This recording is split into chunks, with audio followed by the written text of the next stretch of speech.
ओम शांति। आज 31 दिसंबर 1966 का प्रातः क्लास। मीठे मीठे रूहानी बच्चों को रूहानी बाप ब्रह्मा तन से समझाए रहे। कैसे बच्चों से? रूहानी बच्चों से। और रूहानी बच्चे कैसे होते हैं? मीठे मीठे स्वभाव संस्कार वाले, बोल वाले। अगर रूहानी बच्चे नहीं हैं, देवान में आते हैं, जिस्मानी हैं, तो कड़वी भाषा बोलते होंगे, कड़वे वाइब्रेशन फैलाते होंगे। ऐसे बच्चों से बाप नहीं बोल समझाए रहे। बाप बैठ समझाते हैं। किसमें? ब्रह्मा की तन में, अथवा ब्रह्मा मुखवंशावली ब्राह्मणों को समझाए रहे। मुखवंशावली ब्राह्मणों को नहीं समझाए रहे हैं। जो ब्रह्मा की कोख अर्थात गोद को ही याद करते रहते हो,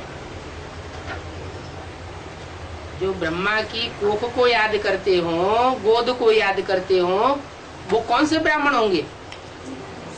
जिन्होंने गोद ली होगी वो गोद को याद करते होंगे, और जिन्होंने गोद ली ही नहीं होगी वो गोद को याद भी नहीं करते होंगे।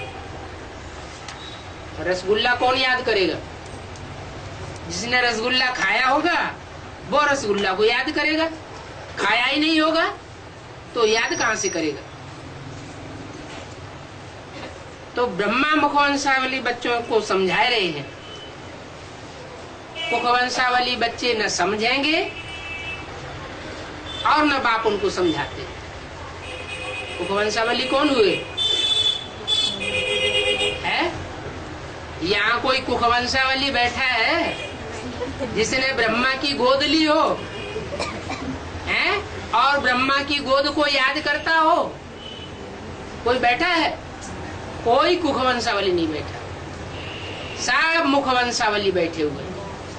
मुखवंशावली अर्थात ब्रह्मा के मुख से जो बोल निकले उन बोलों को अपने जीवन में धारण करने वाला और दूसरों को धारण कराने वाला। ब्राह्मणों को शिक्षा कौन सी मिलती है? ब्रह्मा मुख से शिक्षा मिलती है।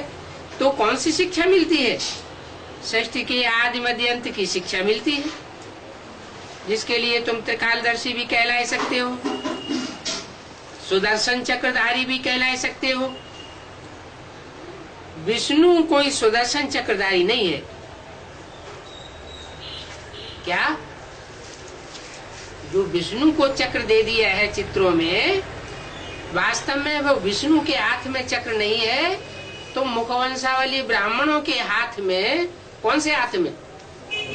बुद्धि रूपी हाथ में स्वदर्शन चक्र है। स्व माने आत्मा, दर्शन माने 84 जन्मों का दर्शन।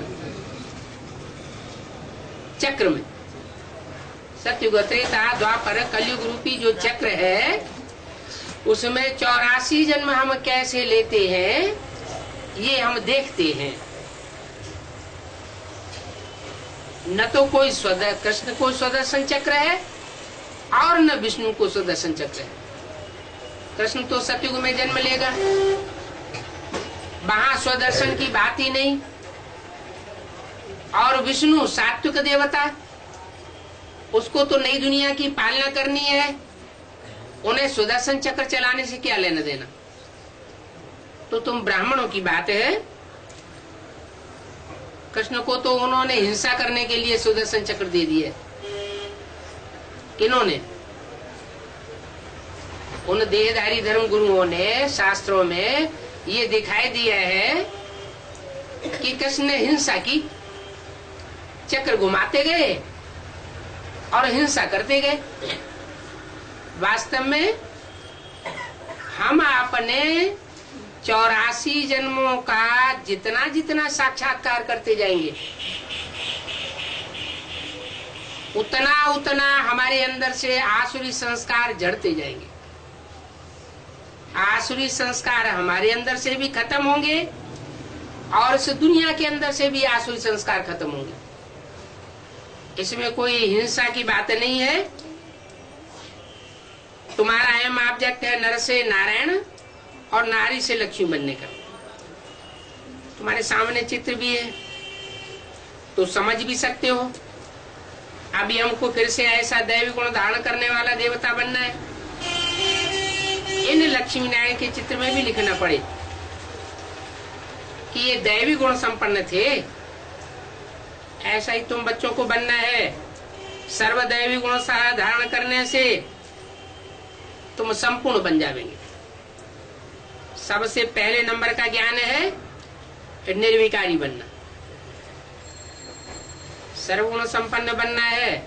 इन देवताओं में कोई देह अभिमान अथवा काम क्रोध और विकार नहीं है। इनको दैवी गुण संपन्न कहा जाता है। अब तुम जानते हो कि हम दैवी घराने वाले जब हार खाते हैं तो ऐसे राक्षसी गुणों वाले बन जाते हैं। हम ही सो फिर देवता थे। फिर हमने 84 जन्म लिए।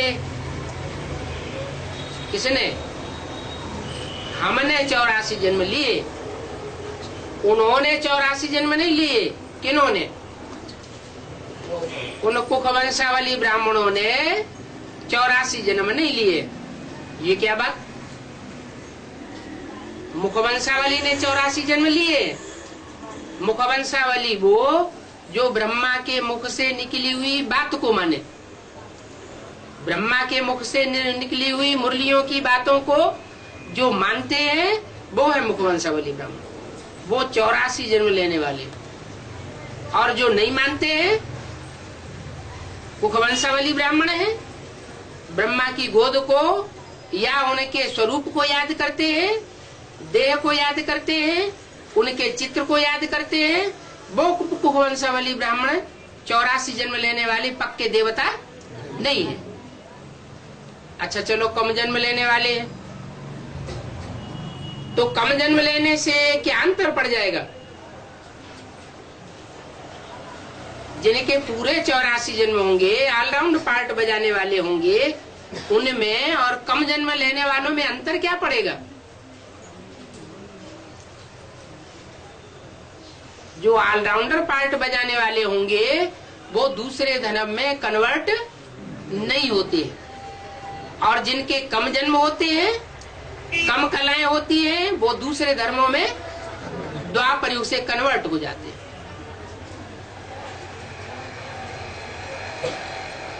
तो हम ही 84 जन्म देने वाले देवता थे। वर्ण के देवता से क्षत्रिय बनते हैं पहले, क्षत्रिय से वैश्य, वैश्य से शूद्र और फिर अब ब्राह्मण बने।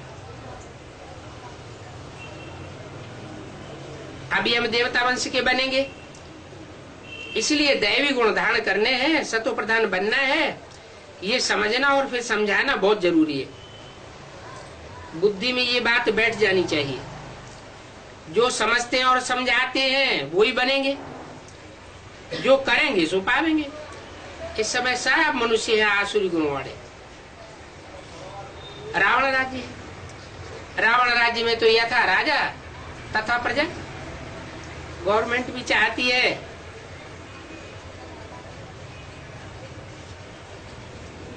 कि सब भ्रष्टाचारी हो जाए, क्योंकि गवर्नमेंट खुद ही भ्रष्टाचारी है। सब पतित है। तुम्हारी ये भी रूहानी गुप्त गवर्नमेंट है। सिवाय गवर्नमेंट के स्वराज्य कोई स्थापन नहीं कर सकता। वो गवर्नमेंट जब स्थापन हुई, कांग्रेसी गवर्नमेंट,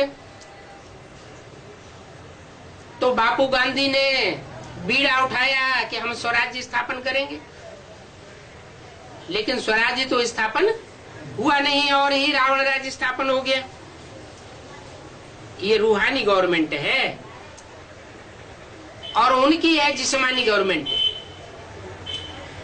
परंतु कृष्ण का नाम डालने से पांडवों को भी जिस्मानी आजादी दे दिया है।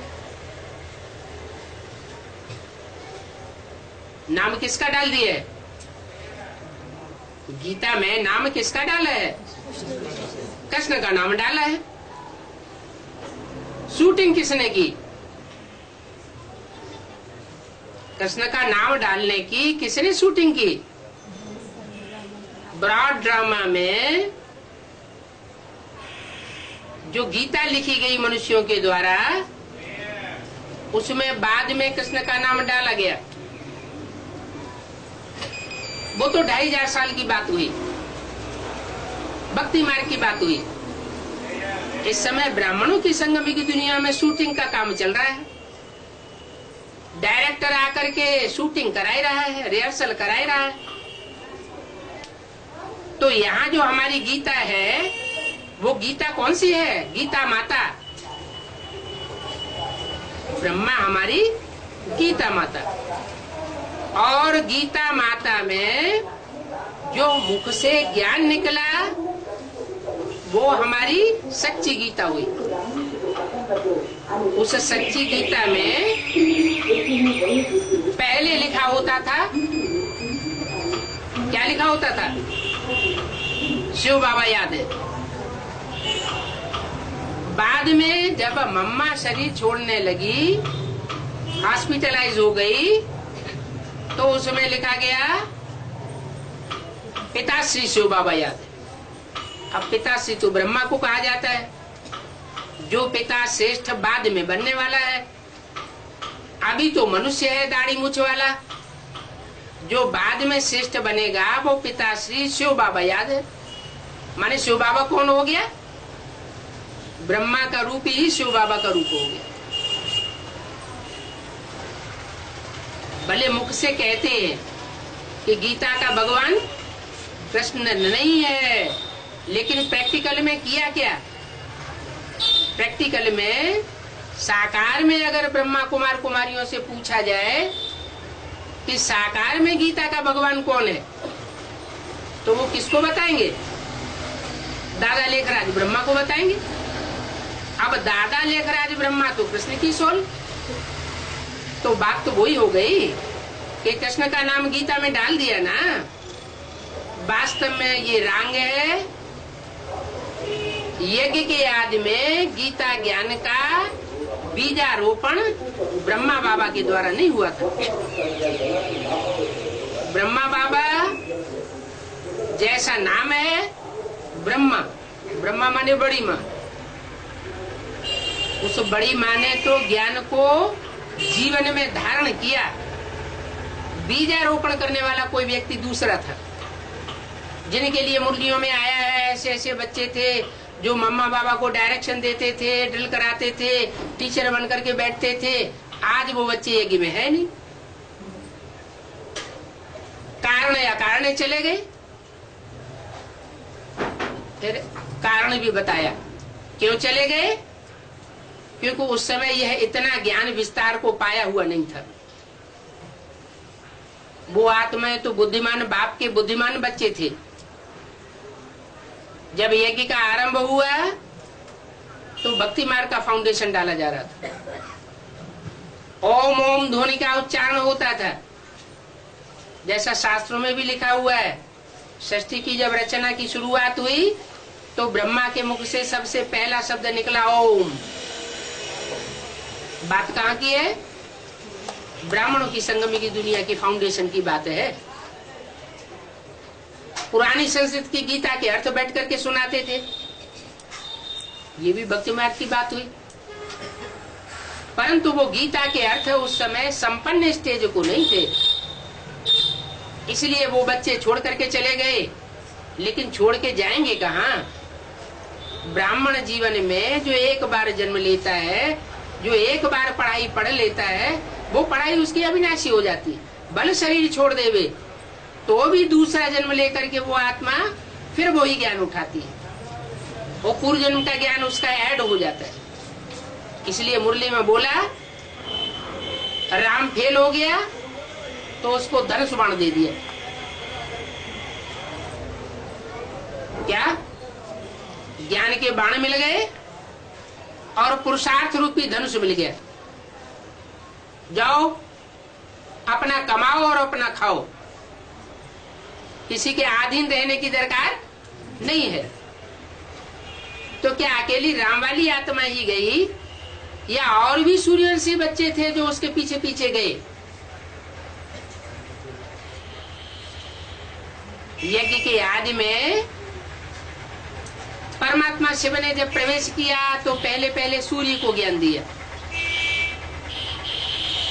और सूर्य ने ज्ञान लिया तो सूर्य के बच्चों ने भी लिया। वो सूर्यवंशी बच्चे यज्ञ के आदि में ही चले गए। बचे कौन? ब्रह्मा बचे और ब्रह्मा के जीवन को फॉलो करने वाले बच्चे बचे। ब्रह्मा को कोक को याद करने वाले बच्चे बने, वो बचे। मुरली में तो 20 बार आया है कि ब्रह्मा का चित्र नहीं रखना है, अगर तुम बच्चे ब्रह्मा का चित्र रखेंगे तो पतित हो जाएंगे। लेकिन जो कुकवंशावली होंगे वो कोख की बात को ज्यादा ध्यान देंगे या मुख की बात को ज्यादा ध्यान देंगे? मुख की बात को ध्यान नहीं दे सकते। तो उन्होंने बाबा के चित्र को अभी तक भी नहीं छोड़ा। मुरली में भले बोला गया कि ब्रह्मा का चित्र समझाने के लिए तो त्रिमूर्ति में रखा ही हुआ है, अलग से ब्रह्मा का चित्र रखने की कोई दरकार नहीं। लेकिन जिनकी समझ में नहीं आना है, जिनको वर्षा नहीं लेना है पूरे 84 जन्म का डायरेक्ट बाप से, वो नहीं ले सकते। राधा कृष्ण जैसी आत्माएं वो भगवान बाप से डायरेक्ट वर्षा लेंगी या अपने माँ बाप देवी देवताओं से वर्षा लेंगी? देवी देवताओं से वर्षा लेंगी। तो जो देवी देवताएं हैं खुद पुरुषार्थ करके देवत्व पद पाते हैं और डायरेक्ट भगवान से पद पाते हैं। नर से डायरेक्ट नारायण बनते हैं, नारी से लक्ष्मी बनते हैं, वो ऊंचे हुए। या जो देवताओं से प्राप्ति करते हैं जन्म लेकर, वो ऊंचे हुए। डायरेक्ट जो प्राप्ति करते हैं वो ऊंचे हुए। इसलिए बाप कहते हैं तुम मेरे मुखवंशावली बच्चे हो और तुम पूरे 84 जन्मों का वर्षा लेने वाले हो। एक जन्म भी तुम्हारा कम नहीं होता है। मैं तुमको सन्मुख बैठ करके समझाता हूँ, उन कुखवंशावली ब्राह्मणों को मैं सन्मुख बैठ करके नहीं समझाता हूँ। तुम उनको कितनी भी बार जा करके कहो, निमंत्रण दे करके आओ कि आकर के सुनो, भगवान आया हुआ है, उनकी बुद्धि में बैठेगा नहीं। क्यों नहीं बैठेगा? क्योंकि वो कन्वर्ट होने वाली आत्माएं हैं। जो कच्ची कन्वर्ट होने वाली आत्माएं हैं वो यज्ञ के आदि में भी उन्होंने ध्यान नहीं दिया, ब्रह्मा की बातों पर नहीं ध्यान दिया। अभी गुलजार दादी के तन में ब्रह्मा की सोल प्रवेश करती है, उन बातों पर भी ध्यान नहीं देते। अगर आप उनको समझाएं कि ब्रह्मा बाबा ने इस बात को इस अर्थ में कहा है, तो कहेंगे ये तुम्हारी अपने बाबा की मुरली है, हमें सुनने की दरकार नहीं है। बाप कहते हैं तुम मेरे मुखवंशावली बच्चे स्वराज्य स्थापन करेंगे। मुखवंशावली स्वराज्य स्थापन नहीं कर सकते। ये रूहानी गवर्नमेंट है, इन बातों को अभी तुम्हारे सिवाय कोई नहीं समझेगा। अभी तुम बच्चों को अपनी अवस्था को जमाना है। माया तुम्हारी अवस्था को ऊपर नीचे करेगी, खूब परीक्षा लेगी, लेकिन क्या करना है? अपनी अवस्था को मजबूत बना करके रखना है। अभी तो संपूर्ण कोई नहीं है। अगर कोई संपूर्ण बन जाए तो फिर ये शरीर रहेगा ही नहीं। आत्मा संपूर्ण बन जाए तो शरीर का भान नहीं रहेगा, और जब शरीर का भान नहीं रहेगा तो आत्मा तो ऊंची स्टेज में उड़ेगी। परमातीत अवस्था हो गई, आत्मा प्योर हो गई, तो यहां इस दुनिया में रह न सके। कौन सी दुनिया में? दुख धाम में रह न सके। बाप से हमें काय का वर्षा मिलना है? शांति धाम और सुख धाम का वर्षा मिलना है। मिलेगा तब जब हम आत्मिक स्टेज में टिकने के अभ्यासी हो जाए, देहबान भूल जाए, देह की स्मृति ना आए, देह के संबंधियों की स्मृति ना आए। ज्ञान कौन सा ले रहे हैं? रूहानी ज्ञान ले रहे हैं, रूहानी शिक्षा ले रहे हैं, तो अवस्था भी तो वैसी बनानी पड़े। कैसी अवस्था? जिसमें देह और देह के संबंधों की कोई बदबू ना आती हो। हमारा जीवन ऐसा बन जाए जिसमें हमें देह के संबंधों में बुद्धि को टिकाने की दरकार ही न पड़े। बाप तो आते ही है प्योर बनाने के लिए, इतनी प्योर बुद्धि बनाए देते हैं कि तुम्हारी बुद्धि रावण राज्य से बिल्कुल दूर हो जाती है। सत्युग में तो देखो कोई भी पुकारेगा नहीं इसको, भगवान को। द्वापर कलयुग में पुकारते हैं,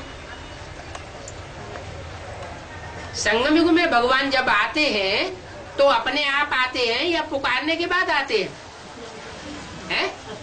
अपने आप आते हैं। और तथाकथित ब्राह्मण क्या समझते हैं कि गुलजार दादी में ब्रह्मा की सोल आती है और ब्रह्मा में शिव बाबा आते हैं। तो पुकारने से आते हैं, आवाहन करने से आते हैं या अपने आप आते हैं? आवाहन करने से आते हैं। तो आवाहन करने से भूत प्रेत भी आते हैं, आवाहन करने से देवताएं भी आते हैं। आवाहन करना जो होता है वो देह अभिमानियों को आवाहन करना होता है। आत्मा अभिमानी जो सदैव है, जिसको कहते हैं सदा शिव, उसको कोई मान मर्तबा लेने की दरकार नहीं है। वो तो बिना बुलाए आता है। ऐसे नहीं कि वो निमंत्रण दिया जाएगा तब वो आएगा। 63 जन्म भी वो निमंत्रण देने पर नहीं आया, जब आया तो अपने आप आया। तो बाप जब प्रवेश करते हैं तो कोई को पता नहीं चलता कब आते हैं कब चले जाते हैं। और मनुष्य आत्मा जब प्रवेश करती है तो सबको पता चल जाता है, चेहरा मोहरा बदल जाता है। क्यों बदल जाता है? क्योंकि सूक्ष्म शरीर का दबाव पड़ता है। सुप्रीम सोल तो ज्योति बिंदु, उनको तो सूक्ष्म शरीर भी नहीं तो स्थूल शरीर भी नहीं, तो दबाव किस चीज का पड़ेगा? वो तो हल्की फुल्की आत्मा है, जिस तन में भी प्रवेश करती है उसका नाम ब्रह्मा रखती है और ब्रह्मा के द्वारा वो आकर के बोलते हैं। अब वो चाहे ब्रह्मा माँ के रूप में हो और चाहे वो ब्रह्मा टीचर के रूप में हो, टीचर के रूप में आकर के गीता ज्ञान का क्लैरिफिकेशन देते हैं। क्लैरिफिकेशन जब देते हैं तो एक एक मुरली के महावाक्य का हिज्जे हिज्जे करके समझा देते हैं। मुरली का कोई भी वाक्य ऐसा नहीं रह जाता जो कोई ब्राह्मण समझ न सके। और बाप एक एक बात क्लियर करके समझाते हैं। देहदारी धर्म गुरुओं की सभा में कोई बीच में प्रश्न नहीं कर सकता, सवाल जवाब नहीं कर सकता। और बाप कहते हैं मैं तो थोड़े थोड़े बच्चों को आकर के समझाता हूँ, मैं लाउड स्पीकर पर आकर के पढ़ाई नहीं पढ़ाता। मैं थोड़े थोड़े बच्चों को इसलिए समझाता हूँ कि बच्चे अपनी एक एक शंका का समाधान कर सके। तो कितना अंतर है, उन गुरुओं में कितना अंतर है और बाप की पढ़ाई में कितना अंतर है। ये सब बातें बच्चों के ध्यान में रहनी चाहिए। अपने पर भी ध्यान देना, हमारे में कौन सा आसुरी गुण है। देह अभिमान होने से फिर आसुरी गुण आ जाते हैं। देवताएं भी जब वाम मार्ग में जाते हैं तो आसुरी गुणों में लटक पड़ते हैं। वाम मार्ग माने बाया मार्ग। बाया मार्ग कब से शुरू होता है? कैसे? द्वापर है। इब्राहिम की डाली जो इस्लाम धर्म की डाली है वो पहले निकलती है। वो इस्लाम धर्म की डाली बाईं ओर मुड़ती है। बायां हाथ जो है वो अशुभ सूचक होता है, दायां हाथ शुभ सूचक होता है। दाएं हाथ से दान धर्म किया जाता है, अच्छे कर्म किए जाते हैं, और बाएं हाथ से गंदगी साफ की जाती है। तो दुनिया में जो भी धर्म आए, उनमें कोई धर्म है दाईं ओर के भारतीय धर्म, और कोई धर्म है बाईं ओर के। जो बाईं ओर के धर्म है वो सब विदेशी धर्म। विदेशी धर्मों में व्यभिचार को बुरा नहीं माना जाता। एक स्त्री अपने जीवन में अनेकों शादियां कर सकती है, और सब उसको बड़ी अच्छी दृष्टि से देखते हैं। जो ज्यादा बच्चे पैदा करे उनको इनाम भी मिलते हैं। उस हिसाब से ज्यादा बच्चे पैदा करने वाले जो क्रिश्चियंस होते हैं वो कुत्ते बहुत पालते हैं। उन्हें कुत्तों से बहुत प्यार है, क्योंकि कुत्ते कुतरिया बहुत बच्चे पैदा करते हैं। भारत में व्यभिचार को बहुत बुरा माना जाता है। भारत में एक स्त्री अपने जीवन में एक ही पति करेगी। अगर कहीं दूसरा पति किया तो बहुत बुरा माना जाता है। मुसलमानों में भी ऐसे ही है। मुसलमानों ने तो शुरुआत ही की व्यभिचार की, क्योंकि अगर वो द्वापर युग की शुरुआत में व्यभिचार न करते तो उनकी जनरेशन नहीं बढ़ती। आज भी मुसलमान जनरेशन बढ़ाने की शौकीन है। हर देश में दुनिया में जनसंख्या को बढ़ाने से रोक रहे हैं, और मुसलमान लोग जनसंख्या को बढ़ाने से रोकते नहीं है।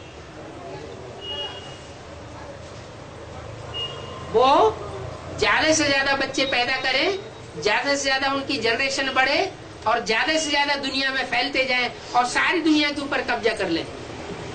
ये उनका लक्ष्य रहता है। भारतवासी आत्माएं ऐसी नहीं रही।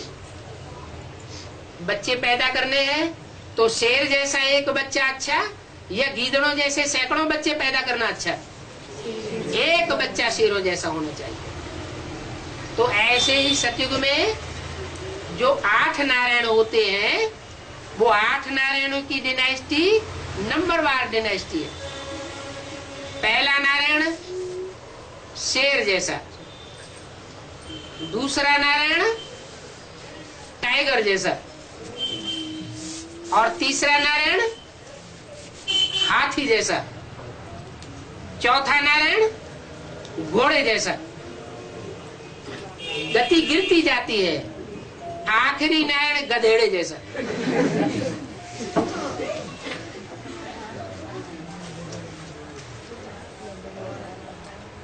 तो गधेड़ों की मजात का राजा बनना अच्छा है, या शेर की मजात का छोटा बच्चा बनना अच्छा है?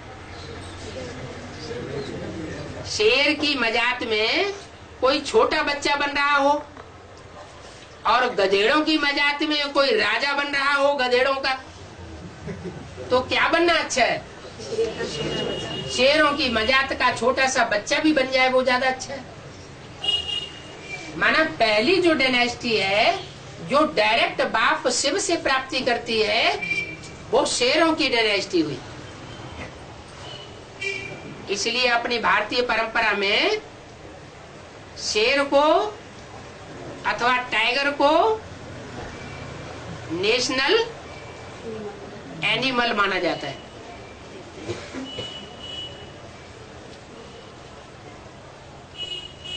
ये ऊंचे से ऊंचा लकब दिया हुआ है। झंडे का चित्र है, उसमें भी 3 शेर दिखाए जाते हैं। नोट, उसमें भी 3 शेर दिखाए जाते हैं। अशोक की लाट, उसमें भी 3 शेर दिखाते हैं। और जो कोर्ट के स्टाम्प होते हैं उसमें भी 3 शेर दिखाए जाते हैं। ये 3 शेर किसकी यादगार है? ब्रह्मा, विष्णु और शंकर की यादगार। ये ऊंचे से ऊंचे तबक्के के देवताएं हैं। जब बाप शिव आते हैं तो उनके साथ साथ ये 3 शेर जैसी आत्माएं भी सृष्टि पर आती है और नंबरवार पार्ट बजाती है। पहले पहले प्रत्यक्ष होने वाली देवमूर्ति ब्रह्मा कही जाती है।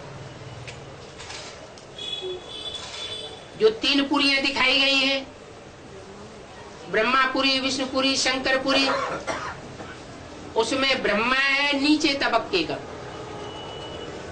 साकार सृष्टि के नजदीक है, दुखधाम की सृष्टि के नजदीक है या सुखधाम की सृष्टि के नजदीक है? दुखधाम की सृष्टि के नजदीक है ब्रह्मा। और शांति धाम की सृष्टि के नजदीक कौन है? शंकर। और दोनों के बीच में बैलेंस बनाए हुए है विष्णु। न दुखधाम में और न शांति धाम में, वो रहता है सुखधाम में। तो 3 मूर्तियां हैं 3 धाम क्रिएट करने वाली। क्या? इसलिए शिव बाबा ने ब्रह्मा की मूर्ति को याद करने के लिए मना किया था। इसलिए मना किया था कि अगर ब्रह्मा की मूर्ति को याद करेंगे तो जैसे को याद करेंगे तो अंतमते तो गते बन जाएगी, नीचे गिर पड़ेंगे। इस राज को जो देह अभिमानी थे, जिन्होंने देह को प्यार किया, ब्रह्मा की देह को याद करना भूल न सके, उन्होंने नहीं समझ सके। और तुम बच्चों ने समझ लिया। क्यों समझ लिया? क्योंकि तुमने ब्रह्मा से साकार में पालना नहीं ली। जिन्होंने साकार में पालना ली वो ब्रह्मा की देह में फंस गए, और जिन्होंने पालना नहीं ली वो ब्रह्मा की देह में फंसे भी नहीं और मुरलियों को ग्रास्प किया, मुरलियों को पकड़ा। मुरलियां सुनाने वाली आत्मा ब्रह्मा की सोल है या निराकार शिव की सोल है? निराकार शिव ने आकर के ज्ञान सुनाया ना। वो ज्ञान की प्रॉपर्टी ब्रह्मा की नहीं है। वो मनुष्य गुरु समझते हैं, वो ब्राह्मण समझते हैं कि गीता का ज्ञानदाता साकार में दादा लेखराज ब्रह्मा था। लेकिन ये गलत बात है। ब्रह्मा को भी अपने साक्षात्कारों का ज्ञान यज्ञ के आदि में किसी और व्यक्ति ने दिया था। वो राम वाली आत्मा थी। इसलिए मुरली में बोला राम बाप को कहा जाता है, कृष्ण बच्चे को कहा जाता है। वो कृष्ण बच्चा मृदुल पार्ट बजाता है, मीठा मीठा प्यार भरा पार्ट बजाया, मीठी मीठी भाषा से ज्ञान दिया। उस मिठास में दुनिया के जितने भी धर्मों की श्रेष्ठ आत्माएं थी वो सब आकर के ब्राह्मण बनकर के इकट्ठी हो गई। इसलिए ब्राह्मणों की कुरियां गाई हुई है। 9 विशेष धर्म है तो 9 ब्राह्मणों की कुरियां गाई हुई है। कहते हैं 9 ऋषियों से 9 गोत्र पैदा हुए। उनमें सबसे श्रेष्ठ सूर्यवंशी, फिर है चंद्रवंशी, फिर है इस्लाम वंशी, फिर नंबरवार पुरुषार्थ अनुसार। जो नई दुनिया बनेगी वो इस्लामी बौद्धि क्रिश्चियंस के ग्रुप के द्वारा बनेगी या सूर्यवंशी चंद्रवंशियों के द्वारा बनेगी? जो सूर्यवंशी चंद्रवंशी आत्माएं होंगी वो नई दुनिया बनाने के निमित्त बनेगी। तो ज्ञान सूर्य का पार्ट हुआ शिव का, जिसे कहते हैं शिव शंकर भोलेनाथ, और ज्ञान चंद्रमा का पार्ट हुआ ब्रह्मा का, जो ब्रह्मा शंकर के मस्तक में भी दिखाया जाता है, जो अधूरा ब्रह्मा काली के मस्तक पर भी दिखाया जाता है, जो ब्रह्मा दुर्गा के मस्तक पर भी दिखाया जाता है।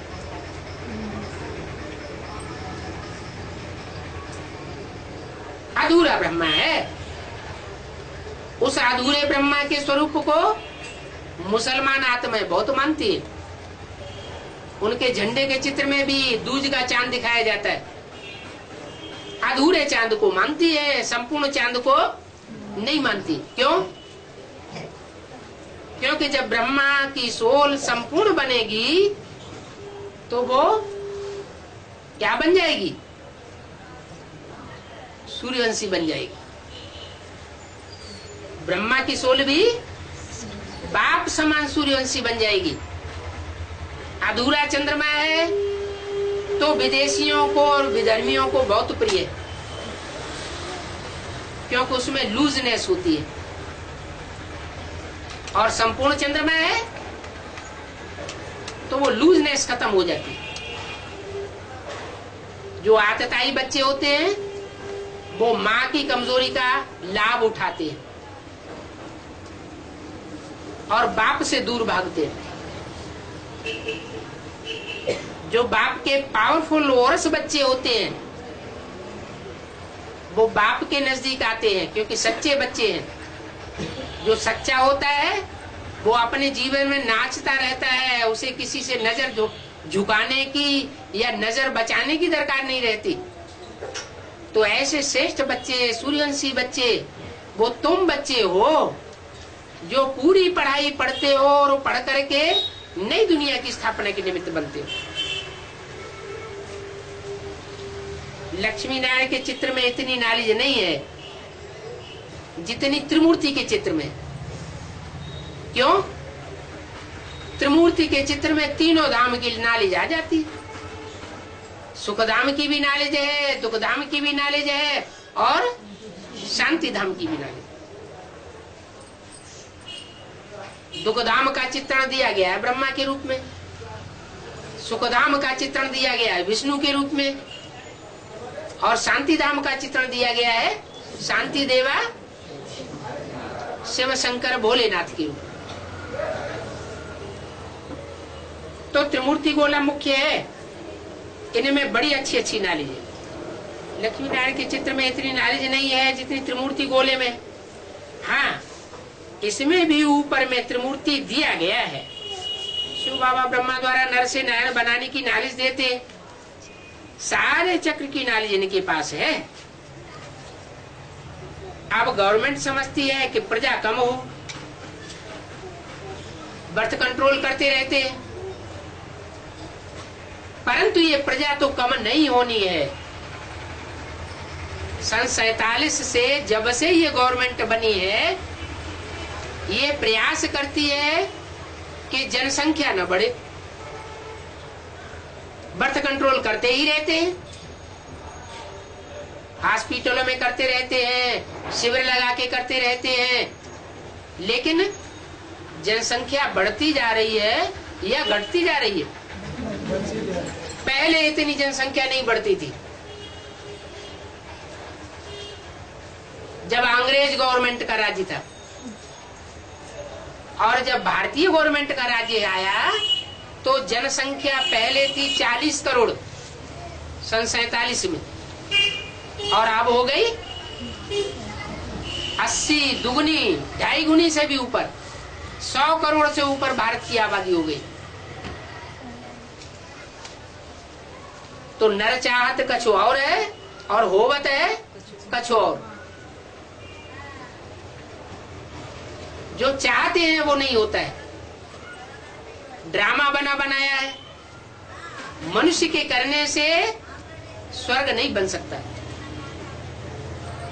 ये दुनिया जो इतनी फैल चुकी है, उस बड़ी दुनिया को नष्ट करने के लिए परमात्मा का प्लान ही सफल हो सकता है। और वो प्लान तो तभी बन चुका था जब गांधी जी ने आवाज लगाई थी, हे पतित पावन आओ।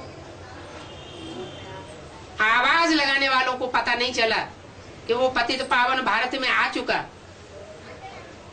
वो फैमिली प्लानिंग का शास्त्र है जो गाया हुआ है गीता, जिससे महाभारत गृह युद्ध हुआ और सारे कौरव और यादव खलास हो गए। कितने बचे? कहते हैं 5 पांडव बचे। माने उंगलियों पर गिने जाने योग्य थोड़ी सी आत्माएं बचती है। वो फैमिली प्लानिंग का शास्त्र है, गीता शास्त्र है, अब तैयार हो रहा है। वो हिंदू मुसलमान सिखों के जो शास्त्र हैं वो तो मनुष्य गुरुओं के बनाए हुए हैं। भारत में जो शास्त्र गीता शास्त्र है वो भी मनुष्यों का बनाया हुआ है।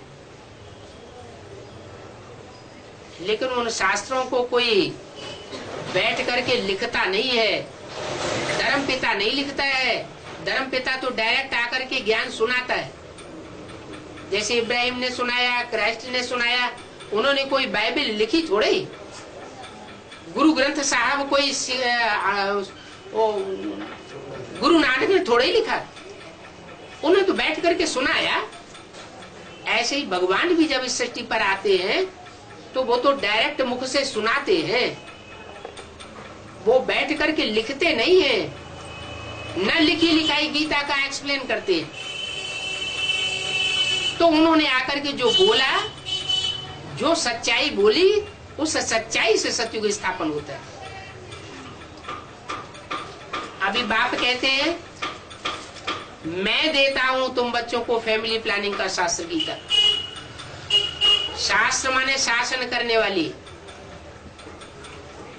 सबसे श्रेष्ठ से श्रेष्ठ ज्ञान मैं तुमको देता हूं, जिससे आसुरी दुनिया का विनाश होगा और दैवी दुनिया की स्थापना होगी। तो अभी दुनिया दुनियावी तरीके से कम नहीं होगी, ईश्वरीय ज्ञान के आधार पर ही दुनिया खलास होनी है। अभी तो कलयुग का अंत है, देख तो रहने के लिए लोगों को जगह ही नहीं है। कितना नुकसान होता रहता है तुम समझा सकते हो। इसी भारत में लक्ष्मी नारायण का राज्य था। जब लक्ष्मी नारायण का राज्य था तो प्रजा कितनी थोड़ी थी, और अभी लक्ष्मी नारायण का राज्य नहीं है। किसका राज्य है? प्रजा के ऊपर प्रजा का राज्य। बाप कहते हैं ये प्रजा का ऊपर प्रजा का राज्य बेकायदे राज्य। इसे बेकायदे राज्य में कोई सुखी नहीं हो सकता। मैं आता हूं तो राजाओं का राज्य स्थापन करता हूं। इन राजाओं को राजा बनाने की कला और किसी के पास नहीं है। मैं ही आकर के ऐसा ज्ञान देता हूं राजयोग का, जो राजयोग सीख करके तुम बच्चे राजा बनते हो और अनेक जन्मों के लिए राजा बनते हो।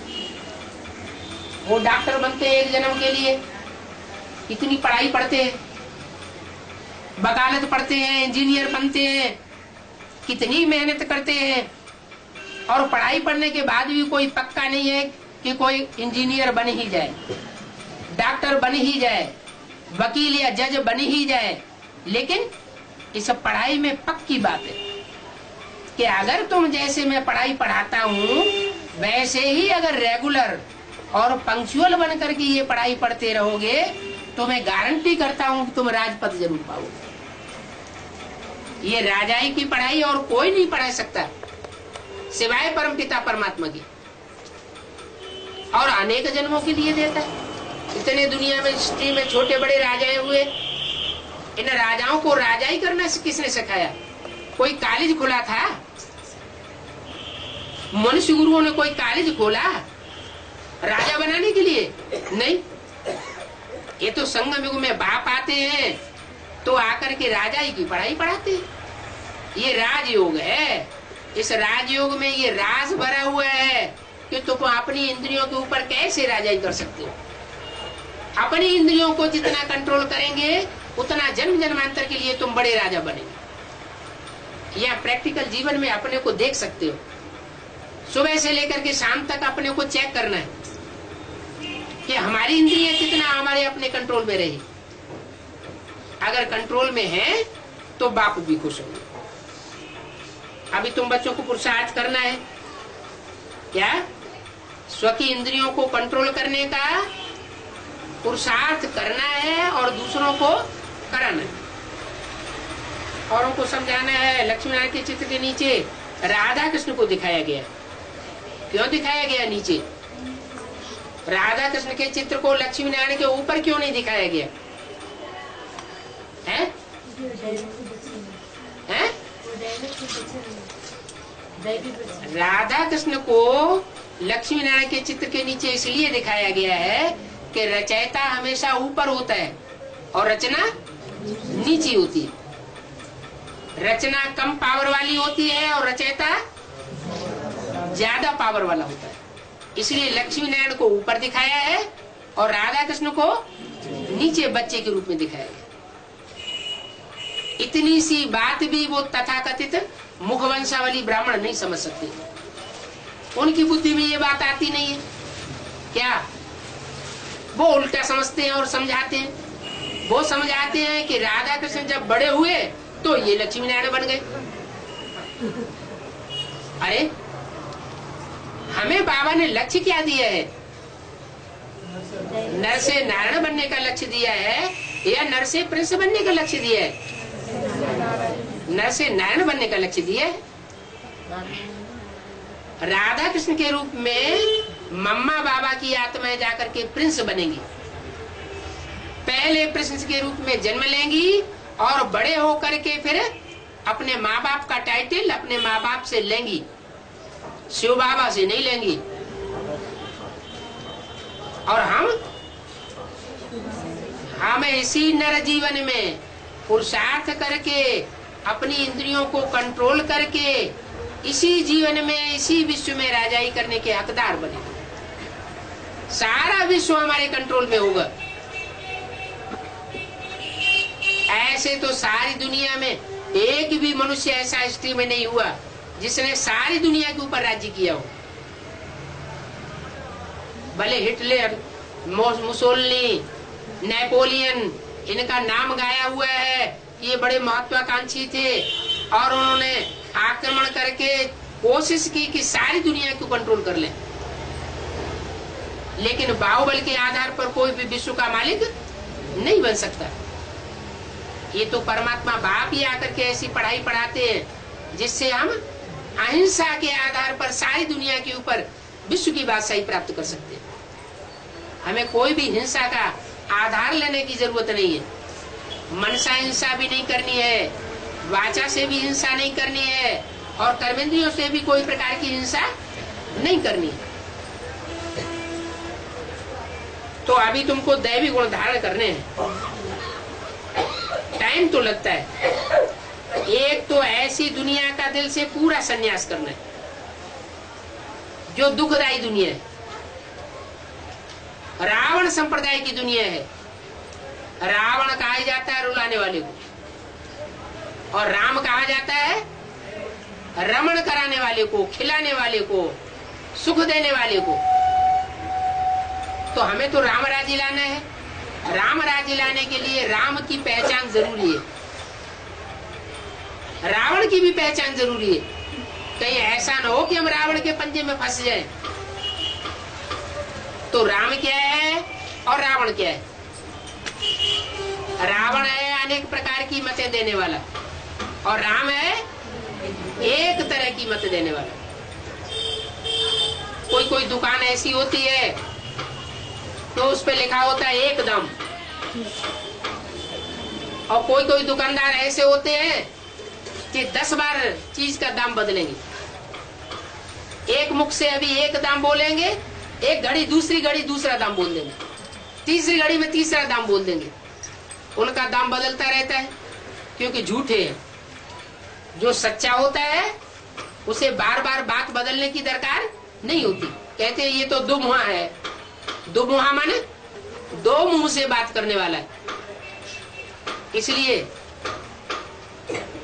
चित्र बनाए हुए हैं। रावण का चित्र 10 मुखों का बनाया हुआ है और ब्रह्मा का चित्र 5 मुखों का, 4 मुखों का बनाया हुआ है। और कार्तिकेय का मुख 6 मुख वाला बनाया हुआ है। कहते हैं शंकर को 2 बच्चे थे, एक ज्ञानी तू आत्मा बच्चा था गणेश और दूसरा बच्चा था कार्तिकेय। कार्तिकेय को जो 6 मुख दिखाए गए हैं वो वास्तव में 6 बाद वाले जो धर्म आते हैं, विधर्मी और विदेशी, उन 6 मुखों की बातें करता है। इस्लाम धर्म, बौद्ध धर्म, क्रिश्चियन धर्म, सन्यास, मुस्लिम और सिख धर्म। ये 6 धर्मों के लिए 6 मुख की बातें करता है। कभी किसी को सपोर्ट करके बोलेगा, कभी किसी को सपोर्ट करके बोलेगा, इसलिए उसको 6 मुख दिखाए गए। नाम क्या रख दिया है? कार्तिक। क्या करे? तिक तिक बहुत करता है। तो तिक तिक करने से कभी स्वर्ग स्थापन नहीं हो सकता। बाप आते हैं, बताते हैं, बच्चे अब मैं जो बताता हूं तुमको वही तुम दूसरों को बताओ। उसमें अपनी मनमत मिक्स करके सुनाने की बात नहीं है। मनमत से या मनुष्यों की मत से रावण राज्य बनता है और मेरी मत पर चलने से राम राज्य बनेगा। तुम खुद राम राज्य स्थापन नहीं करते हो, श्रीमत पर तुम राम राज्य स्थापन करते हो। तो ऐसी दुखदाई दुनिया का पूरा संन्यास करना है। बुद्धि भी कहती है कि अब ये पुरानी दुनिया है, तामसी दुनिया है, अभी हम अपने घर जाते हैं। हमारा बाबा आया हुआ है, सारा दिन बाबा याद पड़ना चाहिए। क्या सारा दिन बाबा को याद करें? फिर पेट पूजा कैसे करें? है? पेट पूजा करने की दरकार है या नहीं है? है? बाप तो कहते हैं कि मेरे बच्चे भूख में नहीं मर सकते, फिर पेट पूजा की हमको क्या दरकार है? कहते हैं कि नहीं कहते हैं? बाप कहते हैं मेरे बच्चे भूख नहीं मर सकते। सर्वसेवल बच्चे कब भूख मर न सके? जो ईश्वरीय सेवा में नहीं लगे हुए होंगे वो भूख मर सकते हैं। क्यों? क्योंकि बता दिया है आगे चल करके सब धंधों में नुकसान होने वाला है। सब धंधों में है नुकसान सिवाय एक ईश्वरीय धंधे के। ईश्वरीय धंधा ऐसा बढ़ेगा दुनिया में कि जिसमें पैसे की भरमार हो जाएगी। सारी दुनिया का सोना चांदी तुम्हारे चरणों में आकर के गिरेगा। तो कौन सा धंधा करना चाहिए? फिर और करते कौन सा है? अभी भी भारत के अंदर देख लो चाहे दूसरे देशों में, जो भी कल कारखाने हैं पुराने पुराने चलने वाले, वो सब बंद होते जा रहे हैं। जो धंधाधोरी करते हैं वो जानते हैं कि छोटे छोटे धंधों में अब कोई कुछ फायदा होता नहीं है। जो बड़े बड़े धंधे चल रहे हैं बड़े लेवल पर, उनमें फायदा हो रहा है। वो फायदा जो होता है वो गरीबों को गरीब बनाता जा रहा है और साहूकारों को साहूकार बनाता जा रहा है। तो आखिर ये कब तक चलेगा? ऐसी स्थिति एक दिन आ जाएगी जो मारामारी शुरू हो जाएगी। इसलिए बोला है मुरली में, जब विनाश शुरू होगा तो पहले पहले अकाल पड़ेगा। अकाल ऐसे ही नहीं कि बिल्कुल बरसात नहीं होती है तो ही अकाल पड़ता है। बहुत ज्यादा बरसात हो जाए तो भी अकाल हो जाए, क्योंकि कुछ पैदा नहीं होगा। बेमौसम बरसात हो जाती है तो भी कुछ पैदा नहीं होता और अकाल मालूम नहीं पड़ता है,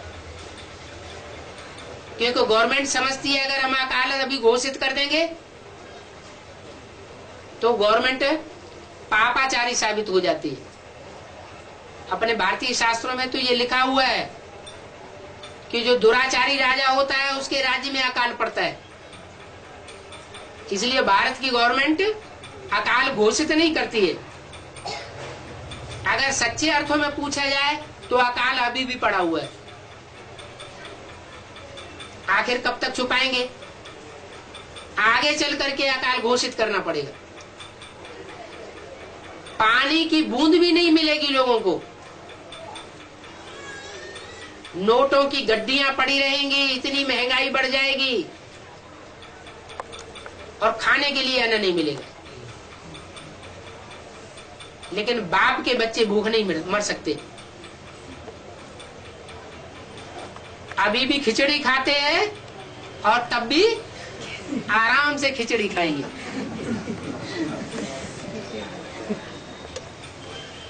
दुनिया के जो झूठे झूठे धंधे हैं, झूठे झूठे धर्म संप्रदाय फैले हुए हैं, उनमें पैसे की कमी नहीं पड़ती कभी भी।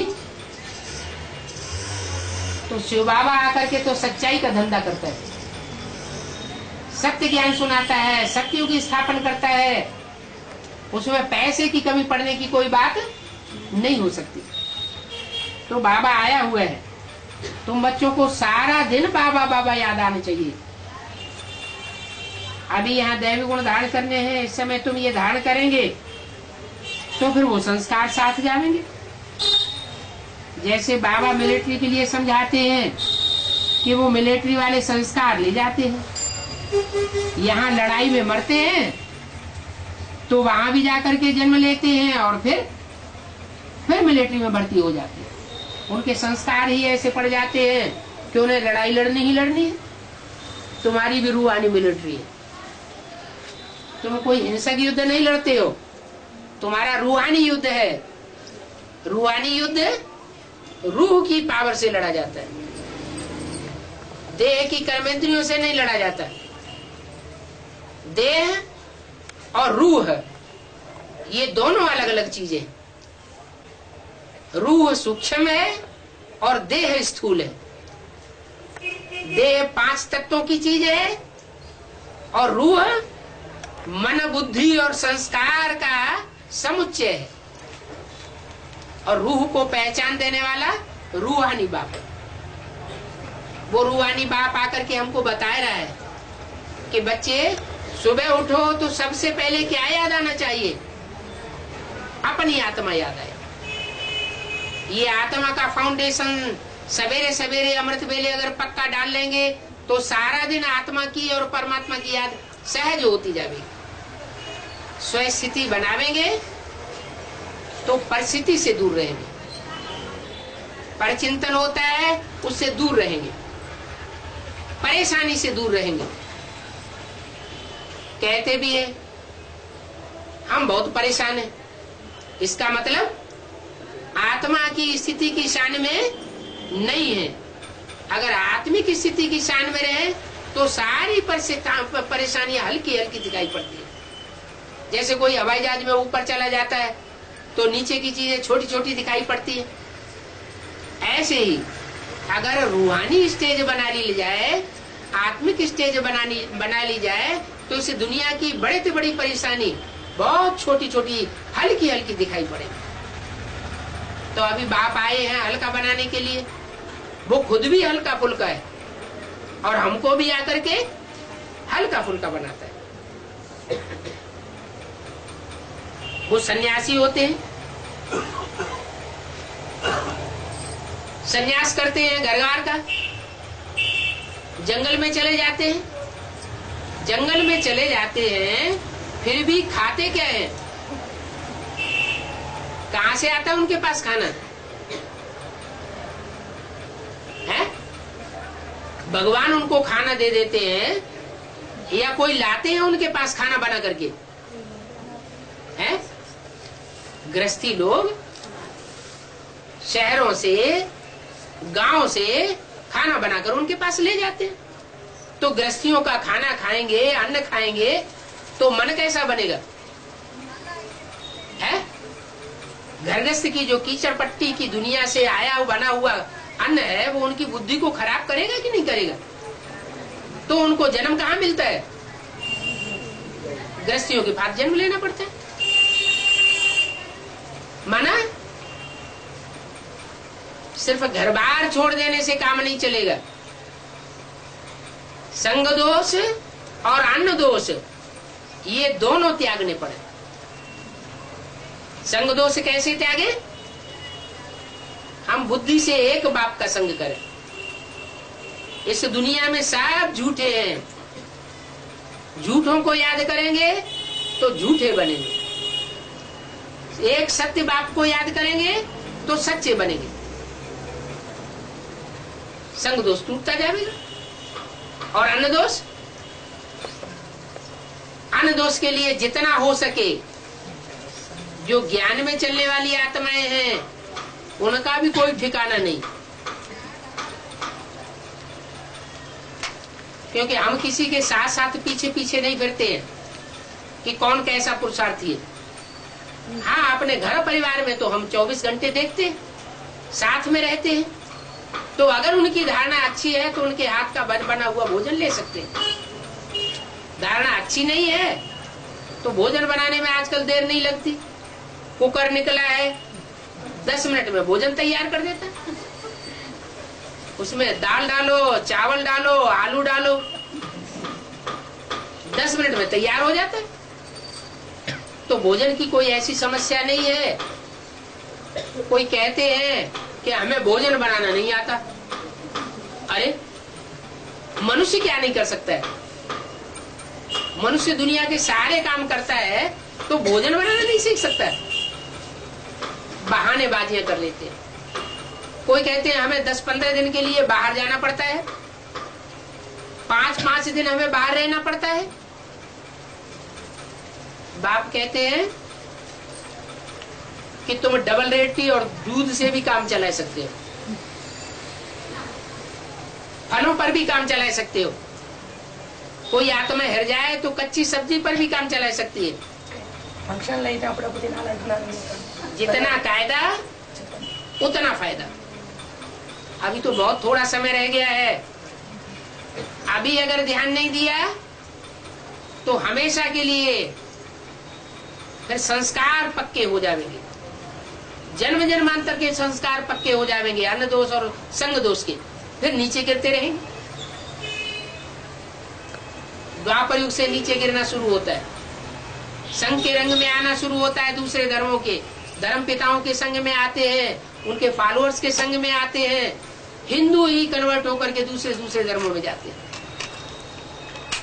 तो ऐसा ना हो कि हम भी कन्वर्ट होने वाली आत्माएं बनते रहे, कभी मुसलमान बने, कभी क्रिश्चियन बने, कभी सिख बने, कभी ईसाई बने।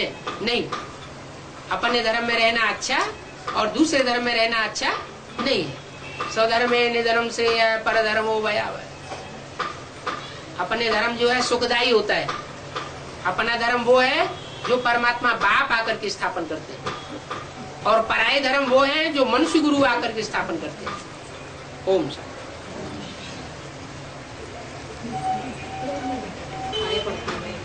किसके फंक्शन में? తినకపోతే బాగుండదు, ఎవరైనా చనిపోయినప్పుడు పెళ్ళైనప్పుడు, ये फंक्शन है ఎవరైనా చనిపోయినప్పుడు పెళ్ళైనప్పుడు, किसी का शादी हो या तो कोई मर गया हो, तो ऐसे function- और शादियों में जाकर के कोई सेवा कर पाए?